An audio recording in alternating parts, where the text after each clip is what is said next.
اس کو عنوان دیجئے گا The Fire of God، خدا کی آگ۔ یوحنا بپتسمہ دینے والا، یوحنا اصطباغی یعنی بپتسمہ دینے والا نبی، جو پانی سے یعنی کہ فزیکل جسمانی طور پر جو گناہوں کی معافی کا بپتسمہ دیتا تھا، ایک دن ایک وقت آ گیا کہ اس کو جس کے لیے وہ رات تیار کرنے کے لیے خدا نے اسے مقرر کیا اور اسے زمین پر بھیجا، اس نے اس وقت کا انتظار کیا، اور جب وہ وقت آیا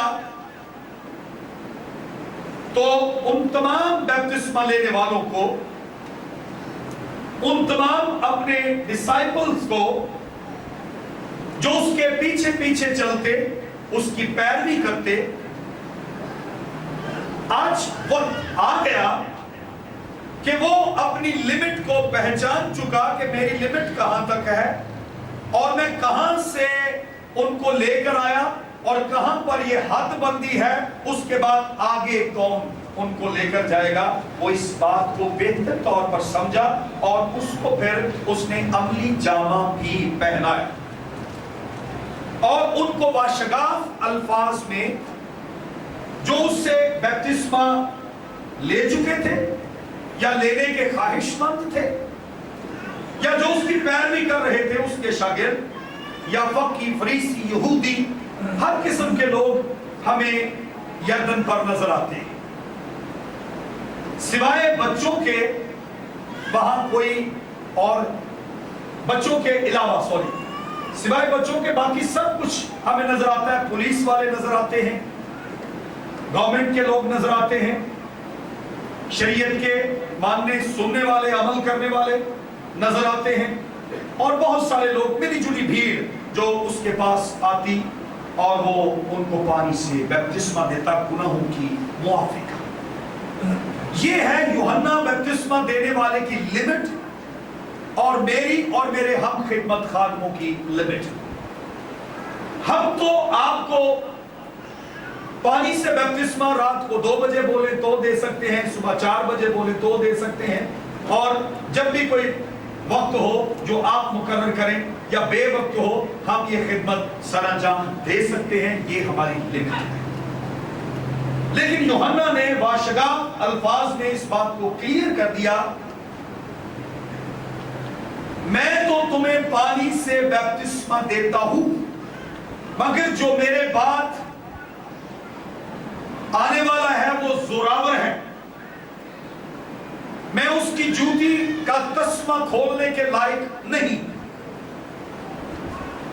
وہ تمہیں روح القدس اور آگ سے بپتسمہ دے گا۔ ہیلیلویا۔ سو آج جو ہمارا مضمون ہے وہ ہے خدا کی آگ۔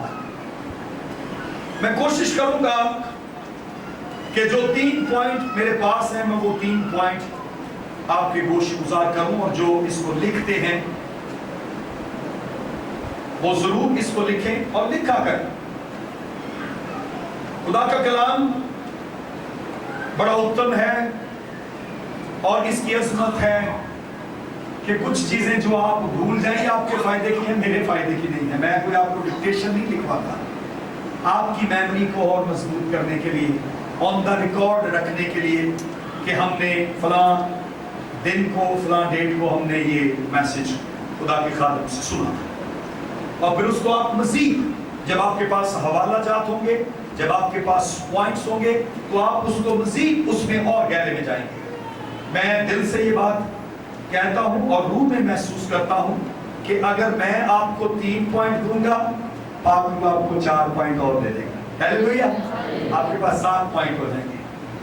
لیکن بات یہ ہے، کیا ہمارے پاس 5 روٹیاں اور 2 مچھلیاں ہیں جن میں خدا اپنی برکت کو نازل کرے؟ یہ جو آپ نے تحریر کر لیا ہے یہ جو آپ نے نوٹ کر لیا ہے، نوٹ ڈاؤن کیا ہے، یہ آپ کے لیے 5 روٹیاں اور 2 مچھلیاں ہیں۔ یہی چیزیں اس بات کا سمبل ہے، نشان ہے کہ جب ہم خدا کے گھر میں آتے ہیں تو یہ ہمارے دل میں بات ہوتی ہے کہ ہم ان چیزوں کو تحریر کریں جو خدا کے خادم نے بڑی محنت سے تیار کی۔ آپ یقین کریں کہ جو میسیجز میں یہاں لاتا ہوں، یہ کوئی صبح اٹھ کے 6 بجے تیار نہیں ہوئے۔ آج اتوار جب گزرے گا تو مجھے اگلے اتوار کی فکر ہوگی کہ میرے بچوں نے کیا کھانا ہے، اور میں ہمیشہ کہتا ہوں میرے لیے دعا کیا کریں تاکہ میں آپ کے لیے بہتر فوڈ کا انتظام کروں، بہتر خوراک کا انتظام کروں، تاکہ اس خوراک سے آپ کی جو روحانی حواس ہیں وہ درست ہوں۔ دن بدن آپ روحانی طور پر کمزور نہ ہوتے جائیں کہ 2 دن تے چنگے لائے نے تو دے بعد پھر سست پہ گئے۔ سست کیوں پڑ گئے؟ کیونکہ خوراک نہیں ملی۔ جن کو خوراک نہیں نہ بہتر طور پر ملتی، انہوں نے جدو ساڑھے جانے دے دینا تو کہتے آئے کچھ کھواندے پھیاندے نہیں، سکتے ہی جان رہے ہیں، جو سکنا دے ہے انہوں نے خوراک ہی نہیں لاپتی بھائی۔ لیکن جن کو خوراک ملتی ہے ان کی ہڈیوں میں خوراک فرم ہی پیدا کرتی، ان کے اندر انرجی جو ہے وہ فیڈ کرتی ہے، انرجی ان کے اندر جاتی ہے، ان کی ہڈیاں، ان کے پٹھے، ان کا بدن مضبوط ہوتا چلا جاتا ہے۔ ایماندار 30 سال کے ہو گئے لیکن مضبوط نہیں ہے۔ ذرا کو ڈانٹ پڑی تو ایماندار گیا، نکل گیا اس سے۔ نہیں، مضبوط لوگ کھڑے رہتے ہیں، طوفانوں میں بھی کھڑے رہتے ہیں، بارشوں میں بھی کھڑے رہتے ہیں، اولوں میں بھی کھڑے رہتے ہیں۔ یہ ہے ان کی مضبوطی، اور مضبوطی کلام بناتا ہے۔ میری گلا نہیں چلنا، میری باتوں نے مضبوط کرنا ہوتا تو میں اپنے یہاں نہ پہلا مضبوط کرنا۔ مضبوط کلام، اگر میرے بچے بھی کلام کی پیروی نہیں کریں گے، کلام کو اس طور سے نہیں لیں گے جس طرح سے دیا جاتا ہے، تو ان کی روحانی مضبوطی کا میں کچھ کہہ نہیں سکتا۔ لائک آپ بھی ایسے، اگر کلام سے آپ کی مضبوطی ہوگی تو یہ جتنے مرضی طوفان آئیں آپ کو فیصلے کرنے میں آسانی رہے گی، سوچنے میں آسانی رہے گی، کیونکہ کلام آپ کے ساتھ ہے۔ آج کا کیا مضمون ہے؟ خدا کی آگ۔ یوحنا جس آگ کا ذکر کر رہا ہے اس نے جو کچھ کہا ہے وہ سچائی اور صداقت پر مبنی۔ اگر وہ اپنی طرف سے کچھ کہتا، اپنی طرف سے کیسے ہوتا ہے؟ میں کچھ اور کہن دیا تو دوسرا بندہ کچھ اور کہن دیا ہے، اپنی طرف سے باتیں تو ایسے ہی ہوتی ہیں نا۔ لیکن جو کچھ یوحنا نے کہا ہے اس کی تصدیق کس طرح سے ہوتی ہے؟ لوکا کی انجیل اس کا 12واں باب اور اس کی 49ویں آیت، ورس 49، چیپٹر 12 لوکا کی انجیل۔ یہاں لکھا ہے، آپ نوٹ ڈاؤن کریں، یہاں لکھا ہے میں زمین پر آگ بھڑکانے آیا ہوں، اور اگر لگ چکی ہوتی تو میں کیا ہی خوش ہوتا۔ کس آگ کا خدا ذکر کر رہا ہے؟ آگے چل کر میں آگ کو خدا کے فضل سے اور اس کے دیے ہوئے کلام سے ڈیفائن کروں گا۔ خدا جس آگ کو بھڑکانے کے لیے ہمارے انسانوں کے درمیان میں آیا اور ہمارے ساتھ رہا، یہ کون سی آگ ہے؟